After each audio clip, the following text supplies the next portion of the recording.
Hey, good morning, everyone. This is August 27th, Thursday. Let me make sure the recording is working. Yep. So, summary of lecture starts next week, week 2. And there will be assignment. We'll announce it. Right now, we have already set up a Piazza account for the class. So you have just received an announcement from our TA, Solomon, and make sure you register. And that will be a Q&A platform for the class. And of course, you can always email me, the TAs. It's very important. Communication is the key. Don't hesitate to reach out. My goal for this course, don't worry about any of those terminologies. We'll cover threat model, security goals, before attack, dictionary attack, and the 6 property CIAAAA. But there will be other terminologies. My goal is for you to be very comfortably using those terms and understand the meanings, and then hopefully make some constructive solutions using those knowledge. But it's very important that you have to sound it out. So while you're watching the video, please follow along. Brute force attack, say it, okay? Confidentiality, integrity, say it. Don't be shy, it's very important. You have to really absorb those terminologies.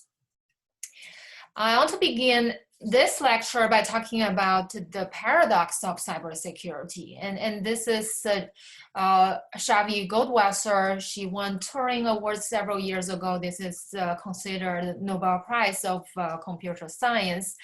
And so she gave a Turing lecture and talked about the conflicting properties that exists in every parts of cybersecurity, right? So on one hand, you want to allow users to access a system, a web server, a database.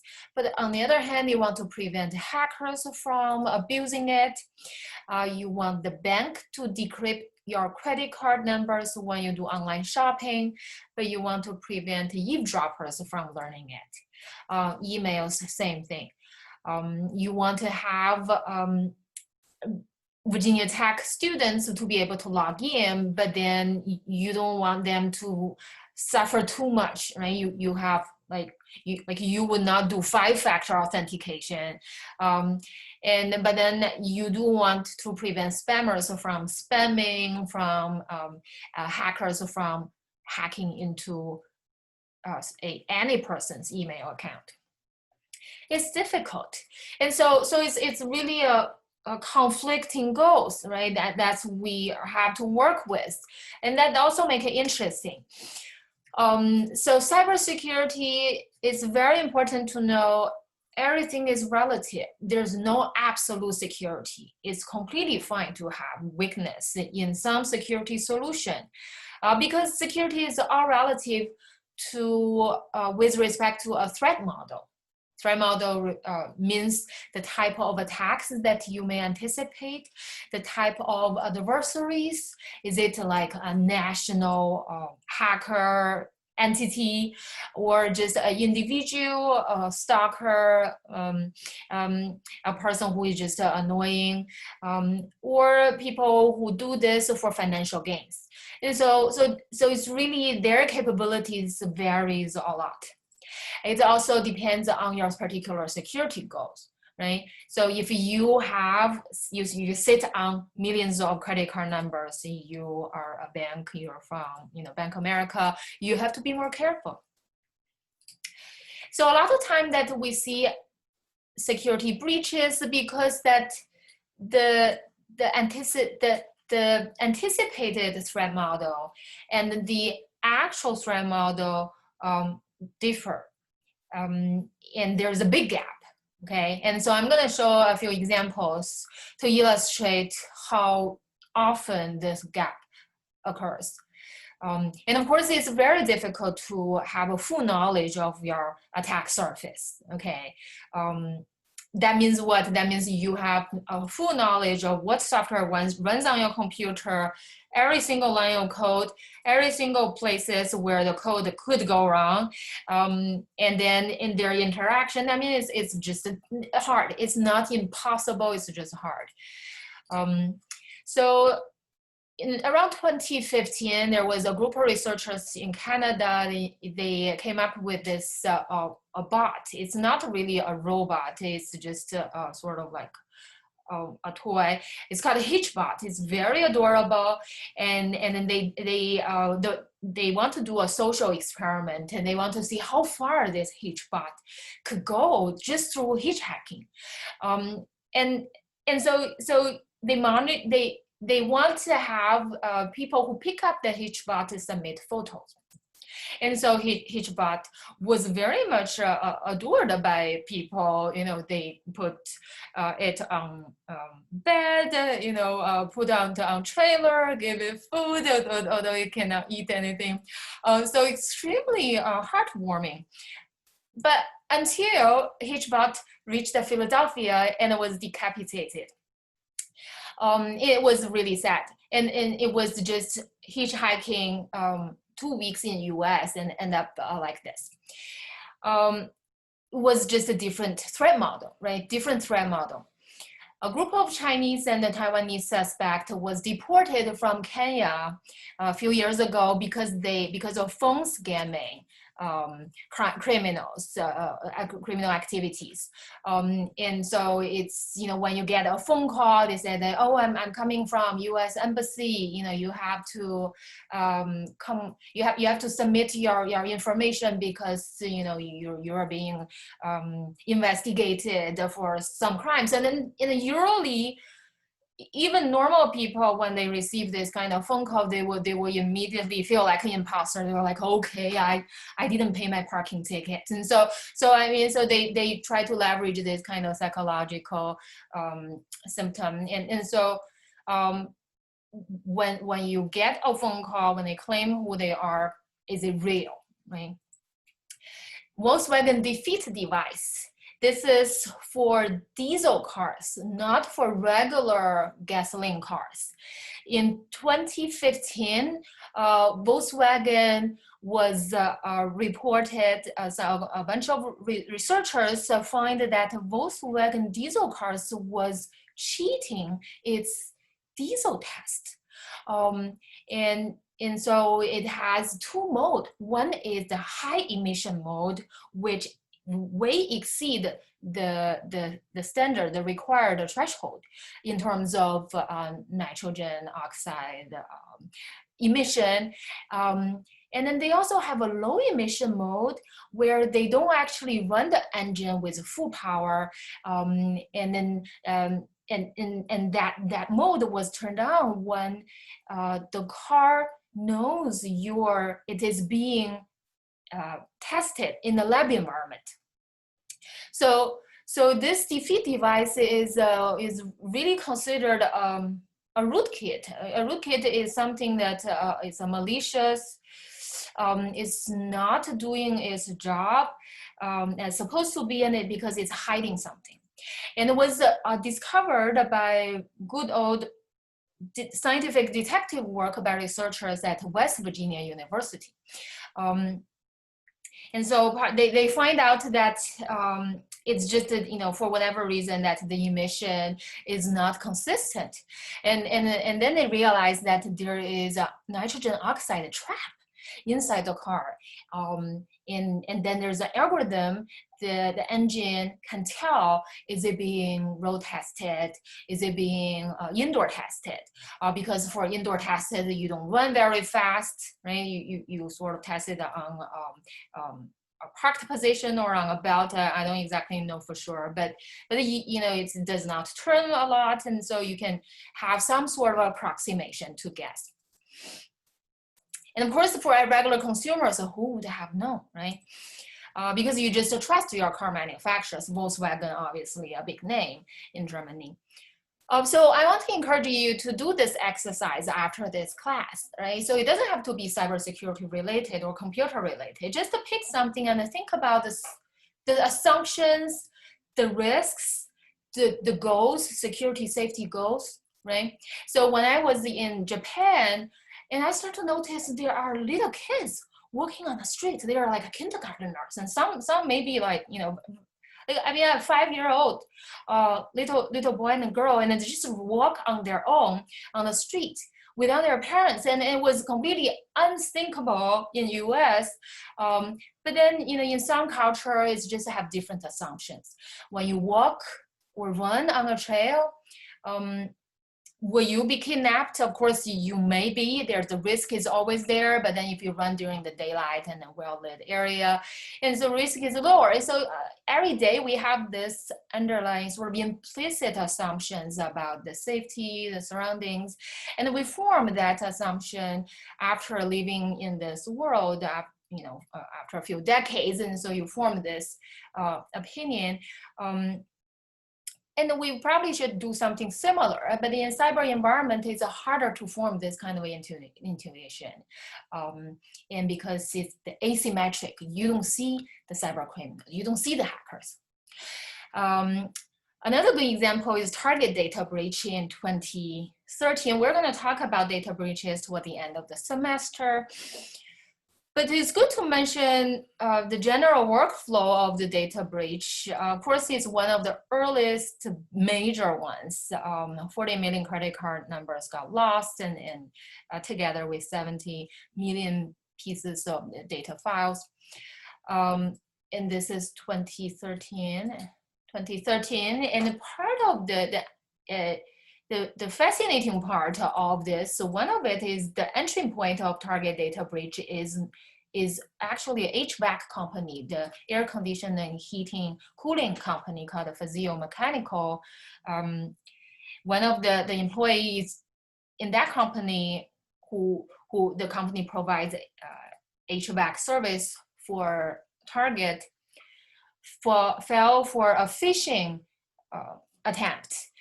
And then that person's credential was compromised, and then hackers use that credential to get access to the Target internal systems, and eventually installed a malicious malware called Black POS. POS stands for point of sale, onto the point of sale terminals, where this is where you slide and, you know, your card. And so that allowed the hackers to do a memory dump of that terminal device. Terminal device to run at that time at least a Windows operating system, a simplified Windows operating system, and be able to collect millions of credit cards. And of course, you know, there's multiple issues going on here, right? So, you know, network segmentation is a big thing. You shouldn't have the heating, cooling, a third party be able to install software. And there's a lot of other issues related. But then, you know, one of the target vulnerability is that they assume the third-party vendors follow certain security protocols and do their diligence, and but then they're in this case the third-party vendor fell for a victim a phishing attempt.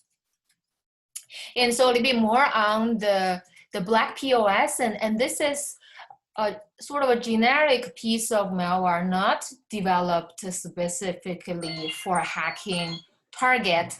It was on sale on a black market in 2013, in the spring of that year. And it was, and this is on the lower right corner, this is in Russian. So it was sold for $2,000 US. And this is a conversation between the developer of the malware and the person who wanted to purchase it. So whoever hacks into Target doesn't really have to be a technical savvy person.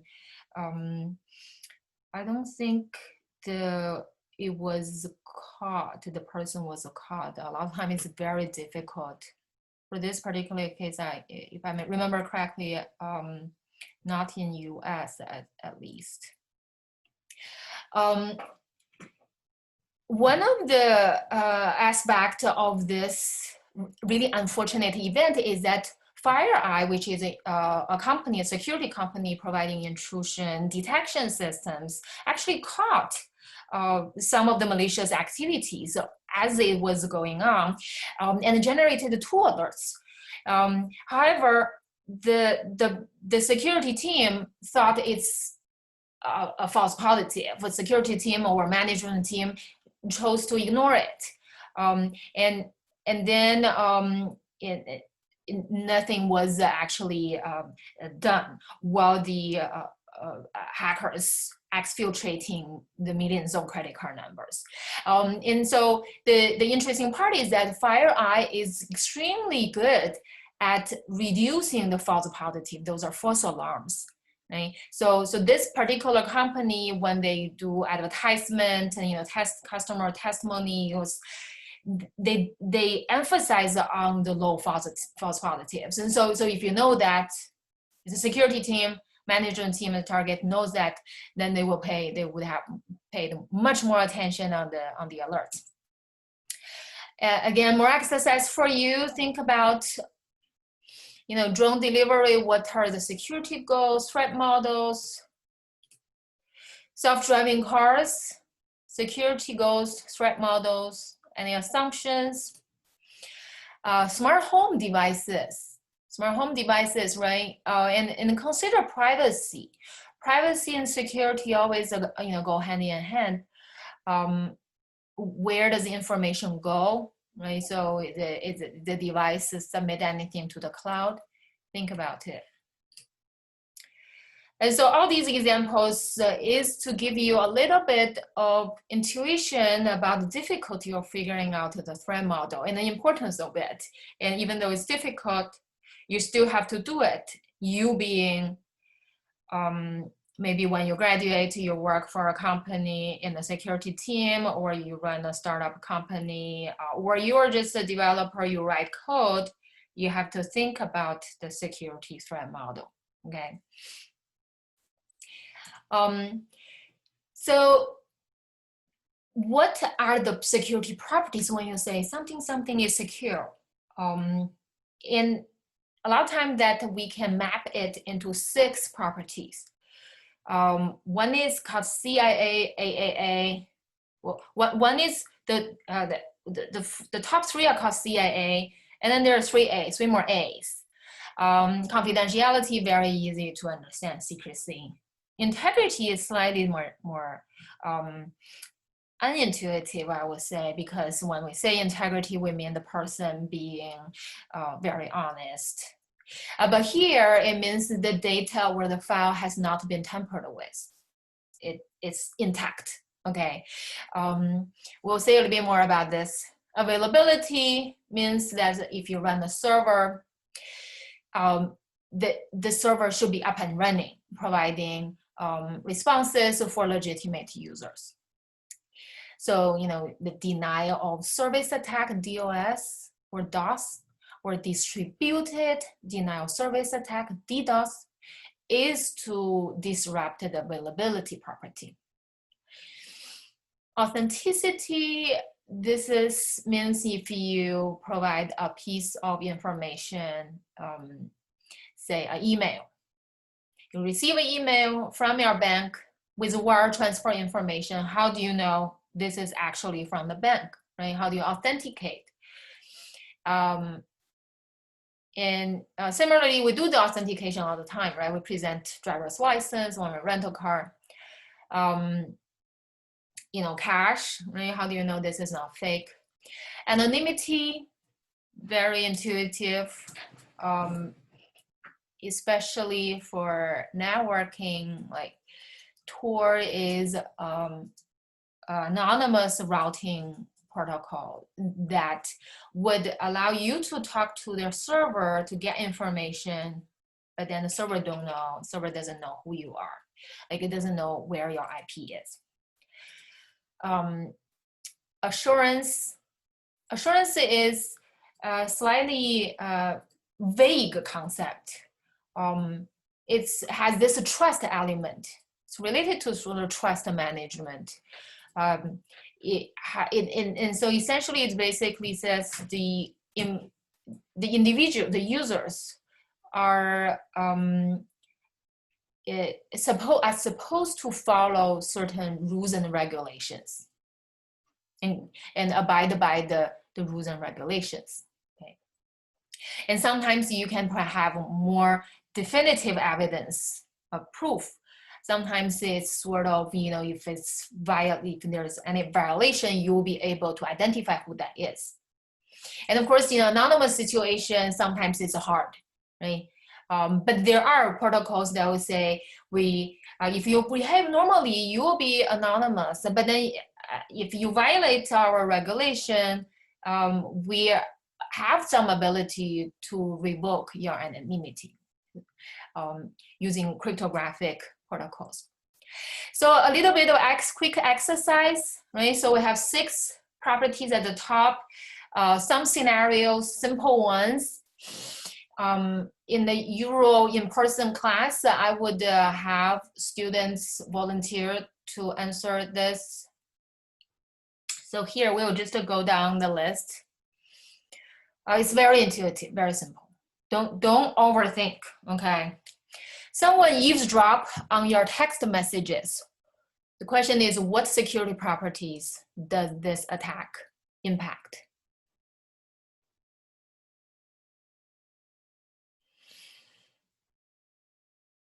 Are you saying confidentiality, right? Yeah, I would say confidentiality. Second one, someone intercepts your message, changes the text, and forwards it to the intended recipient.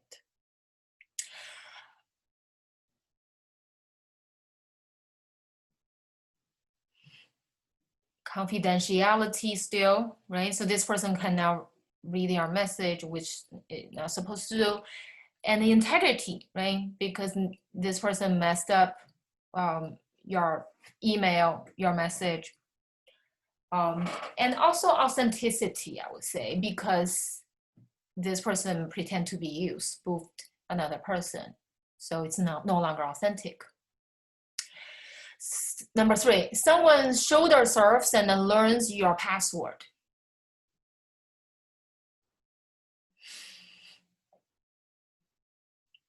I would say confidentiality, because password is supposed to be secret. And then once this person can log in, this person can do all kinds of stuff, right? If it's Gmail, then it can send email. If it's bank account, can transfer. So I would say integrity and authenticity are all violated. So you can do this exercise. I want to go to number 7. A student sends spam using his or her @vt.edu email address. What particular property does this violate?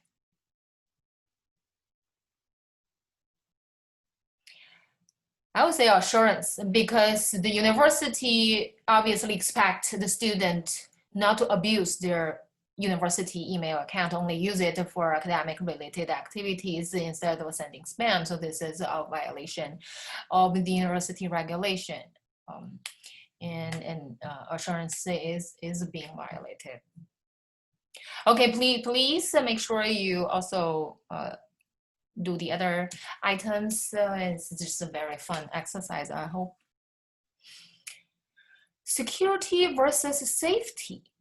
And this is something I want to say because so many people are so confused about this. And so we have, say airline industry, right? People who provide transportation services. And I mean, this existed since maybe commercial airline exists maybe late 70s, early 80s. And so they've been working with safety for a long time, okay? Making sure airplane engines keep working, there are safety checks and so on. And so, but cybersecurity is something new. And so I have heard from cybersecurity researchers who approach the airline industry pointing out, wait, look, there are communications that we can intercept that you know, the signals sent between airplanes in mid-air to their ground connection control of systems offices are just sent with no encryption, plain text. There are other issues, and the feedback seemed to be always, oh, we don't have to worry about security because we've been working on safety all along, and we are very good at this. And so, and then since it's the same thing, we rest the case. And so, is it the same thing?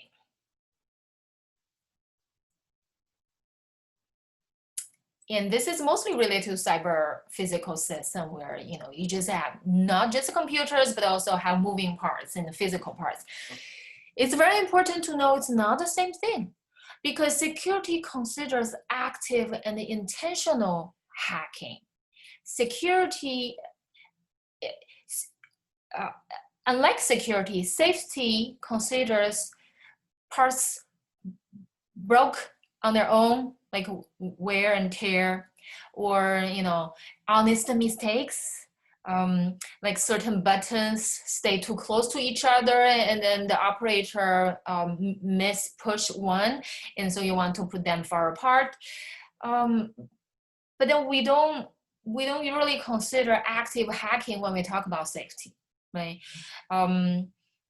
But security is completely different threat model. You have absolutely intentional hacking who could explore every single part of the device. Very different, really deserve a lot of new look. And then people start to realize that, and a lot of times that's after major hacks. And one of the biggest, and still is the most mysterious CPS hack, is called Stuxnet. And this is a name first people came up after the attack, and then to refer to this attack and the, you know, the name of the attack. But the attack, Stuxnet, has multiple components, and there has a malicious software component, and it also have other, you know, like hacking into, while the goal was hacking into Iranian nuclear condensation plants as a stepping stone, preparation step, the hackers also corrupted some semiconductor manufacturers in Taiwan, so that they can sign the malicious code, because there's code signing, which we'll talk about later. And so it's extremely complicated. There's also social engineering element. The display of the nuclear plant, the uranium condensation plant seems to be fine, but then the spinning parts was not functioning normally. And of course, this kind of scale of attack was backed by nation states, in the US and Israel. Israel are allegedly involved in designing Stuxnet, and then take years and years for people to prepare this, because you do have to know what kind of operating systems to run. And then the reason that we want to familiarize of those kind of attack is that we do want to know the extreme scale, the hackers' capabilities, the attackers' capabilities. So when you design solutions, you know, okay, this kind of attacks could happen, and so can a certain solution withstand this scale of attack? So, and of course, you know, the people in that nuclear condensation plant has no idea something like this was coming down. Again, you know, the threat model at your expectation, and then the actual threat. So next, I want to say a little bit about, you know, a little bit about security is relative, and this is a sort of a consistent thread in our course. Can you prove it? Security is relative, and it turns out that someone actually proved it back in the 80s. It's very, very simple proof, actually. But before we go through this, I want you to think, if you're a hacker, you write malware, malicious software, and you know most people will run Symantec antivirus. By the way, you should also have that installed. If you don't, although this reminds me that I heard that it's no longer free for the students. Well, if it's free and then or if you can afford it, I do recommend you install it. It's a host-based protection program that does signature-based scanning. So it's look for signature, like short characteristic strings of bad code. And so what would you do before you launch your malware?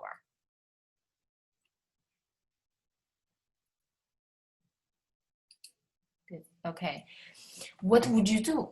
I would say a typical malware writer would probably scan his or her malware against existing AV antivirus detector to just see whether it triggers any alert. If it triggers alert, then maybe change it a little bit, change the code a little bit until the AV can no longer detect it, and then launch the malicious code, launch the attack, right? So that's exactly what's happening in slow motion. It's exactly happening in the real world. And so AV is always playing catching up, has no ability to detect new malware.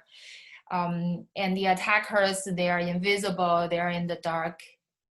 They would do this type of test.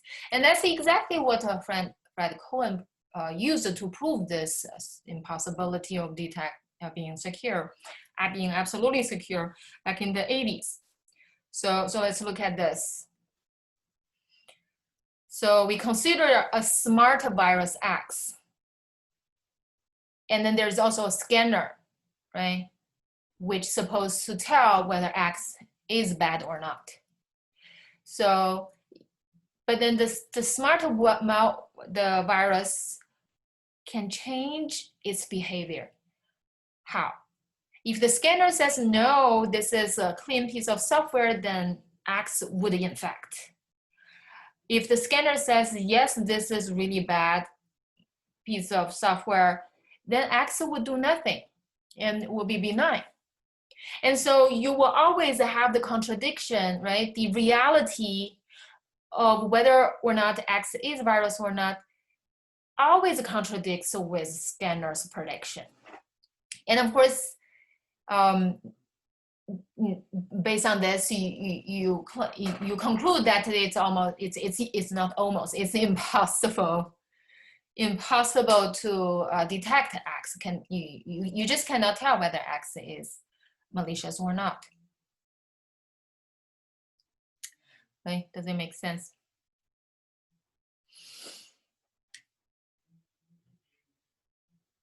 And in reality, this is already happening. And part of it is, this proof has a couple of assumptions. First of all, the attacker has a copy of the scanner. The attacker knows how you detect, right? So, and so this is most of the time it is the case. Even if you deliberately try to hide the scanner, and this is an approach called security by obscurity. You just say, okay, I'm not gonna use the existing public algorithms. Like I'm not gonna use RSA. I'm gonna write my own. But then regardless of how you do, eventually after years and years of reconnaissance, dedicated hackers will eventually learn your algorithm, okay?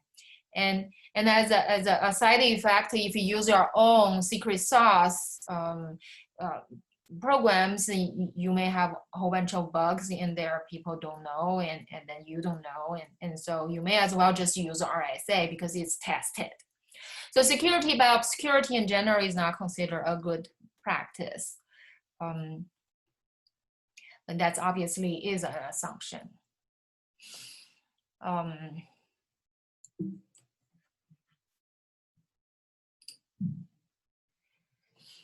So security is relative, and I want this to, you know, and we have a semester's time, but I want you to like warm up to this concept in a way that so you will not jump into some sort of conclusion like everything is broken. Okay, a lot of times that I go to conferences, I meet people and I talk about, and other people talk about their security defenses, and then immediately there will be people raising their hands and say, wait a minute, I know how to attack your solution. And this will be broken, you know, when something aligned like this. Well, yeah, but what's new, right? So everything can be broken. Nothing is secure. It's all relative. It's all relative. And then, of course, you have to, when you present a security solution, you have to make sure that your claims and you know it's all consistent, and then hopefully there's no gaping holes. Okay, if there are major issues and then you're like your defense is of course everything is, you know, breakable. You know, when I was at Virginia Tech, there's this professor who said that everything is breakable, so I don't have to. No, it's not like you don't have to try. You do have to try very, very hard. And it's almost you have to prioritize. Okay, you have to make sure that the major issues are covered. But don't feel bad if there are issues that you cannot cover, because it's just the nature of cybersecurity. So next, I want to say a little bit about brute force attack and the complexity estimation. Complexity, big O notation, it represents the difficulty of an attack. We just do very quick mentioning of notation, but in general, you want to have a rough estimation. And part of this discussion is also, is your estimation close? You know, sometimes if you thought that, oh, this would take attackers years and years, and then but then they finish it in 1 hour.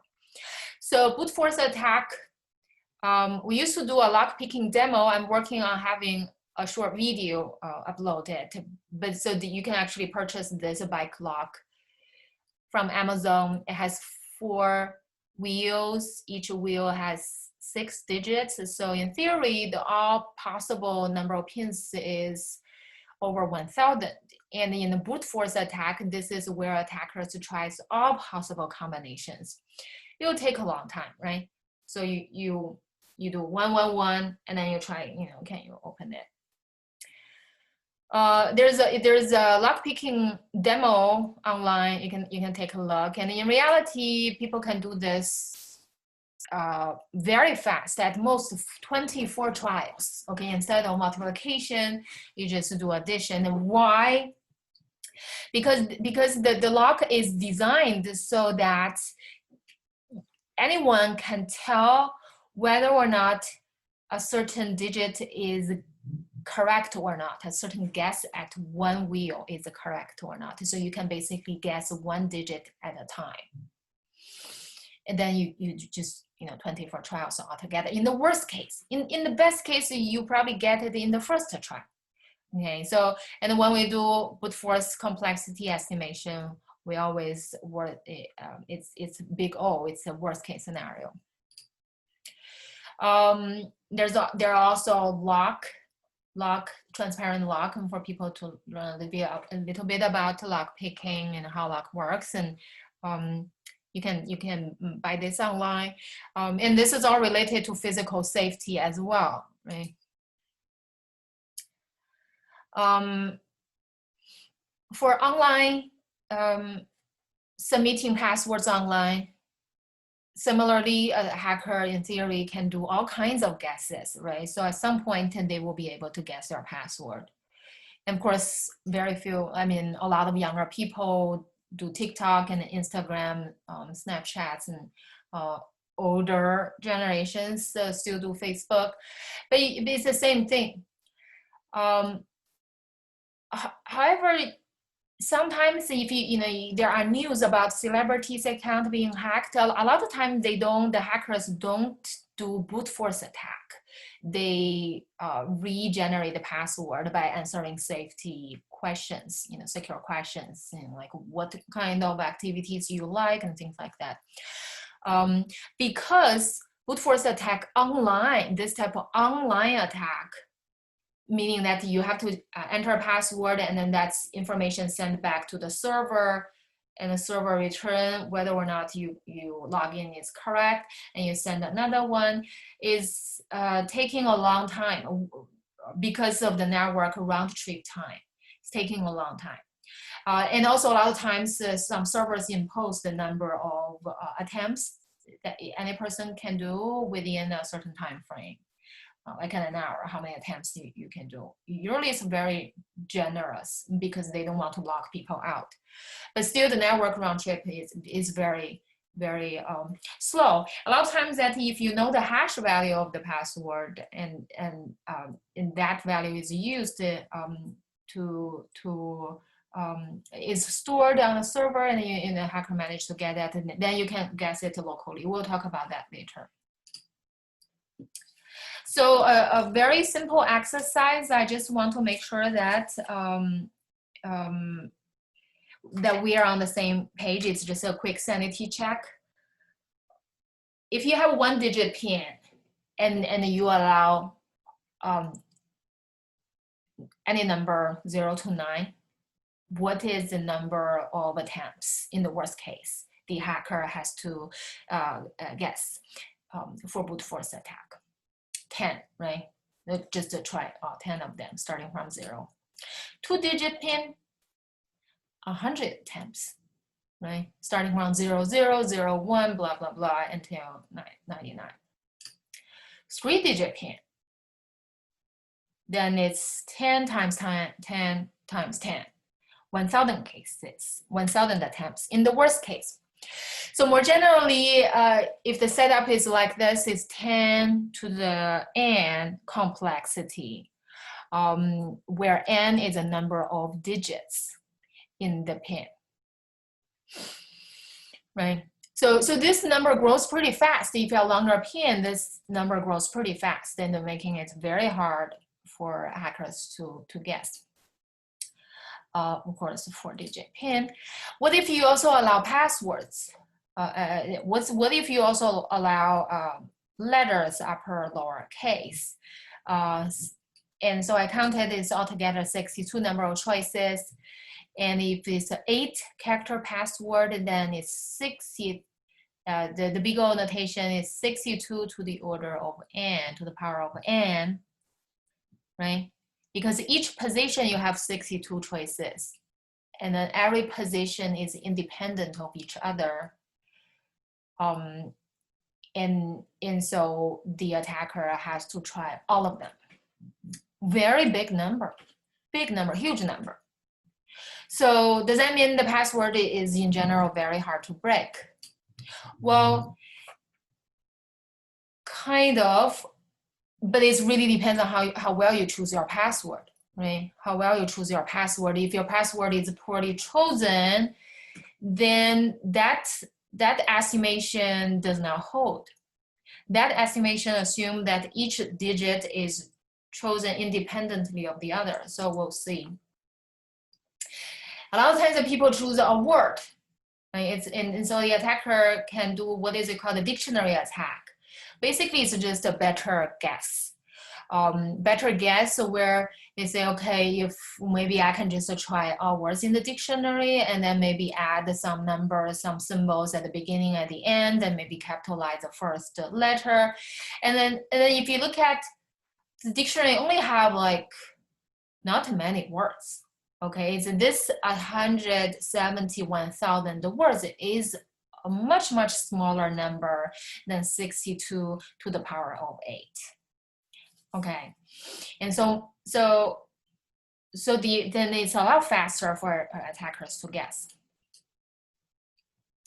And so I want to do a quick exercise and follow along if you can. And so this is just an example. Suppose attacker knows that people would tend to add the last 2-digit year to their password.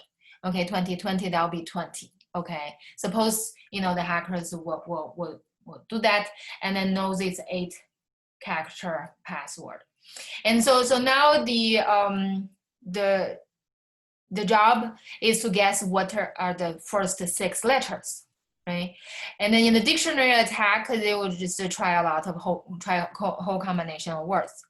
But I want to say, you know, I want to just show how easy it is for you to guess the password. You know, right now we have no idea. We have no idea. Okay, suppose the hacker would try. Okay, you know, would try C at the first letter position, or maybe, you know, just know it begin with C. But you know, you can think that the hacker would try A, starting from A words, and B, you know, 6-character word. And now here is a 6. It's C. Okay, if you know that it begin with C, what could be the letter following it?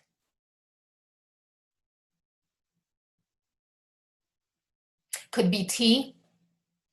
Very, very rare. Okay. Z, czar, right? That will be 4 letter. So you know, the hacker would try a whole bunch of words and then eventually in do H. Okay, and so CH. Now, not very many words, the 6-character words that begin with CH.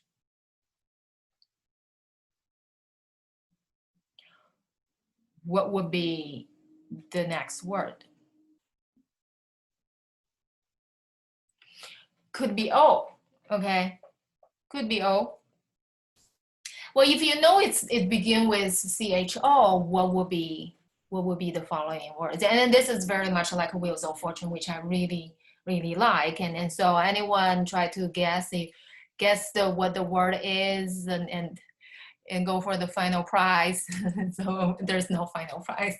So you know, in this case, you know, it's a choice. It could be choose as well. You know, but you see, we begin with having no knowledge, right, of the letter of the 6 characters. But then if the letters all depends on each other, then there's not many choices. You drastically reduce the number of choices. And so and of course the lessons learned are don't use dictionary words, and even if you use it, make it a much longer phrases, and so that it's, you know, they have to not only choose the word but also choose the combination of words, but keep it's as random as possible. Because whenever you start using dictionary words, because of dependence in natural languages, it reduces the difficulty, the complexity of brute force attacks. Of course, you know, let alone there are many hacking tools, A little bit about network security, just the history of it. It's just keep changing. Right now, we see a lot of nation state-backed hacking, but it began with just a very individual hackers, curiosity-driven, and then there was financial-driven. Barbara Fraser, who was one of the ACM president, and said the internet was a friendly place. Can you imagine that? And she said security problem at that time was a day at the beach. And she was talking about if they find any issues. And at that time, you know, back in the 80s, there was not many university gets connected. And then they all kind of know each other. And they would say, oh, there's some weird looking traffic from, like, you know, a university, and let's just call them. Okay. Very different trust model now, because it's just grown so big. Network communication drove the development of cryptography. People realized they want to have a secure channel to communicate. Stream cipher, which the earliest version was like 2,000 years ago, started 2,000 years ago, Caesar's cipher. You know, it's like perturbation, permutation and substitution based. World War II also has a lot of interesting stories about cybersecurity. It's at that time it's like cipher related. And then public key cryptography invented in the late 70s really is the enabler of internet. Without them, there will be no internet because people don't know how to communicate with servers. Right? A lot of the ciphers are symmetric encryption, meaning that they know you, you know them, and then you share a secret to communicate. But for things like Amazon, you place an order, Amazon does not know you to begin with. You don't share a key. You share a key once you establish some initial connection, and all following this public key cryptography setup. So we're going to talk a little bit. We'll understand how public key works. It's very, very important. So when I started as a professor back in 2008, it was there was a Mariposa botnet. Mariposa is Spanish for butterfly, and this is a map of infected countries. And what really interesting in a way is that the person who was caught, because he is a 31-year-old man in Spain, and because he was selling botnets, he was like, you know, advertising this botnet in underground market for profit, and it was monitored by authorities, and then he started realizing, okay, he was, you know, got into trouble, and then he wanted to revenge the authorities by launching the some sort of distributed denial of service attack, using the bots to attack some government servers. And then because he was very angry, and he forgot to log into his VPN account. And so authorities got hold of his IP address and then took him down. And turns out he didn't even knows, you know, wrote all these software to manage botnets, and he just download and purchase all those software, you know, the malware and so on. And so eventually people do get caught, but then in cyberspace it's a lot harder. And the cyber attacks almost exist all the time. There occasionally there are news on major ones, but it exists a lot of times. And so there are tools that monitor real life attacks, and you know, in DOS and so on. You know, really interesting visualization tools. And of course, there are many servers that are not being attacked, and so if you read the news, you will have the impression that, wow, like nobody is secure. But it turns out a lot of people are secure, because there's only a small number of attackers. How much attack can they do, right? So a lot of times that, you know, if you don't have a lot of you know, so there are bigger targets, and there's also you know, lower targets. Of course, news, the media has this fascination about attacks, and that's the most eye-catching. But then a lot of times people do secure, but then, you know, unfortunately reporters don't want to write about things being secure. I do have seen it. Certain local government, because they backed up their data, they don't have to pay ransomware. Really nice news reporting. This is just a little bit of an anecdotal story. Drone control ground station, after discovered a breach, and people realized that they switched from Windows operating system to Linux. And so, you know, because a lot of times that they use the USBs to move maps and so on, sometimes they do get infected. And not necessarily Linux is more secure, but then Windows, because it's more popular. So sometimes hackers has higher incentive to write Windows malware because when they launch it, it may hit more potential victims. A little bit about file system integrity. When we talk about CIAAAA, I mentioned the integrity means things being intact.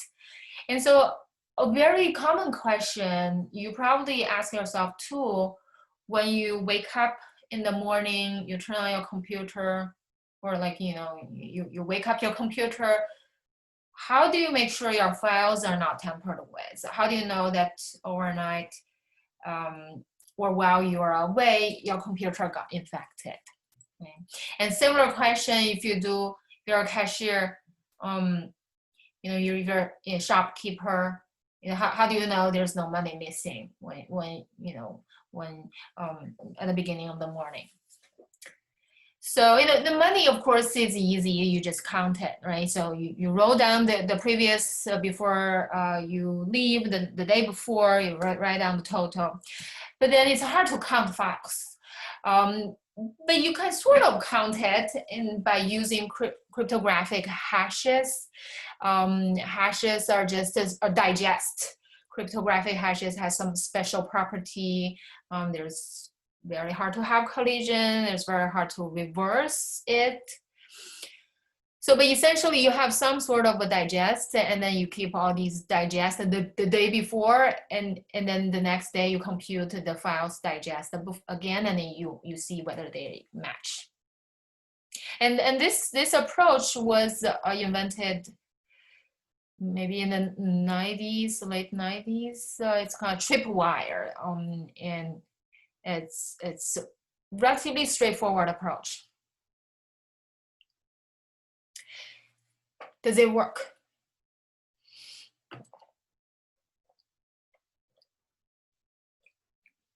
Or rather, what does it take for this approach to work?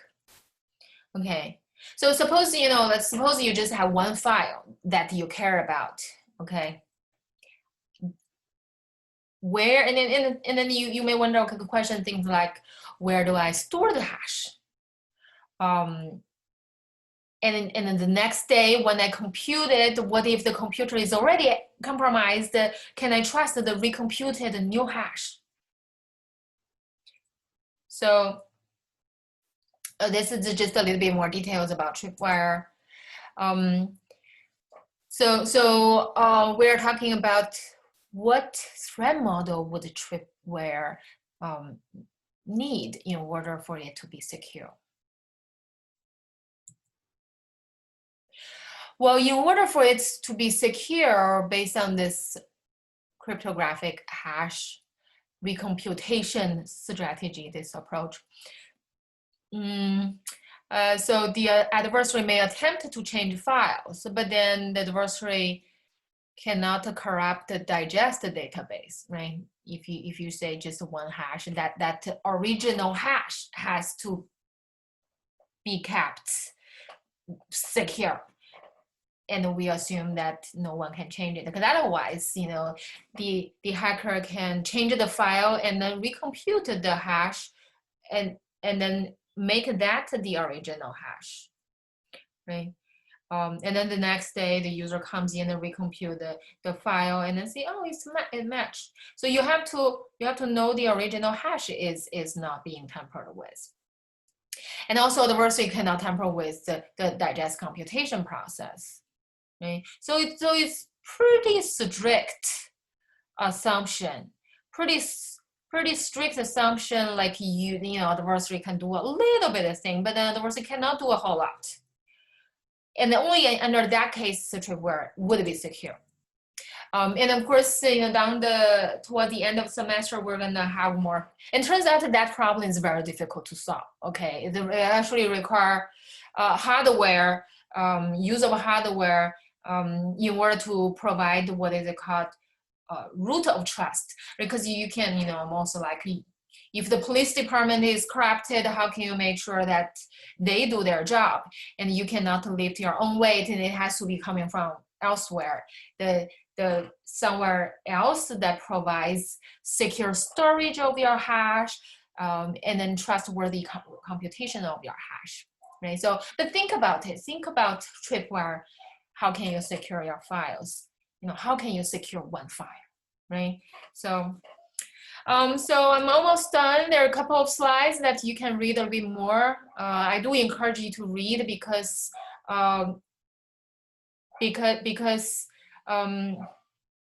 you have to form a big intuitive base of cybersecurity. You have to like warm yourself up to many of those new concepts. CPS attack. Read about this vulnerability, software and hardware vulnerability, unfortunately caused several fatality in US and Canada. Another software failure, this is back in the early 1990s in the Desert Storm, yes, I think that I was in middle school. So it's software. The designer of the software that runs on the missile interception system, the Patriot missile defense system, assume this computer would be restarted often, therefore they can safely ignore the rounding error. But turns out, I remember the software was up for like over 1,000 hours and accumulating 0.34 second rounding error, and then which ordinarily would still be very small, but then considering the speed of the Scud missiles, the Patriot eventually missed the Scud missile, and so Scud missile hit the U.S. Army base and killed quite a number of U.S. servicemen members, and so it's really unfortunate. And then so it's I want you to remember that sometimes you may graduate from Virginia Tech, you write code, and you're like, okay, who cares about this code? It's not gonna kill someone. But you don't know, okay? You don't know how the code is gonna use. And of course, in this case, they do know it's gonna be missile defense system. But it's just the impact, okay? Sometimes people do underestimate the impact of their work. Heartbleed attack, read about it. This is memory over read. Okay, we're gonna do buffer overflow attack. It's memory over write. This is over read. You read more information and end up giving attacker private keys of server. So take home message from this class, think about threat model, think about what does it take for something to be secure. All right, that's it for the second lecture of this week. There's a lot of information for you to digest. I do want you to go over the video carefully. The slides are uploaded under files. Do ask the questions. Pieta is being set up, do join. And email me and don't be hesitant. The office hours will start next week. I'm very excited to meet some of you. If you just want to say hello, do drop by and on Zoom. We also have the TAs will also start their office hours. Okay, I think that will be it. Bye everyone, have a nice weekend, bye.